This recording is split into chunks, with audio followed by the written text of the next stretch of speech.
পুরান ঢাকার ব্যস্ত সদরঘাট এলাকার কাছেই লক্ষ্মীবাজারে অবস্থিত বাহাদুর শাহ পার্ক, যা শুধু একটি পার্ক নয়, বরং ইতিহাসের এক নীরব সাক্ষী। প্রতিদিন শত শত মানুষ এখানে আসে, কিন্তু অনেকেই জানে না এই জায়গার ভেতরে লুকিয়ে আছে এক ভয়াবহ অতীত। 1800 শতকের শেষের দিকে এই স্থানের নাম ছিল আন্টাঘর ময়দান। এখানে আর্মেনীয়দের একটি বিলিয়ার্ড ক্লাব ছিল, যেখান থেকে আন্টাঘর নামটির উৎপত্তি। পরে 1858 সালে রানী ভিক্টোরিয়ার শাসনভার গ্রহণ উপলক্ষে এই স্থানের নাম রাখা হয় ভিক্টোরিয়া পার্ক। তবে এই জায়গার সবচেয়ে গুরুত্বপূর্ণ অধ্যায় শুরু হয় 1857 সালের সিপাহী বিদ্রোহের সময়।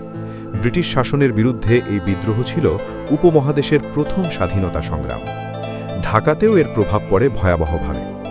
1857 সালের 22 নভেম্বর ব্রিটিশ বাহিনী ঢাকার লালবাগ কেল্লায় অবস্থানরত দেশীয় সিপাহীদের নিরস্ত্র করতে আক্রমণ চালায়। সংঘর্ষের পর অনেক সিপাহী ধরা পড়ে। এরপর তাদের একটি প্রহসনমূলক বিচারের মাধ্যমে মৃত্যুদণ্ড দেওয়া হয়। সেই সিপাহীদের প্রকাশ্যে ফাঁসি দেওয়া হয় এই আন্টাঘর ময়দানে, আজকের বাহাদুর শাহ পার্কে।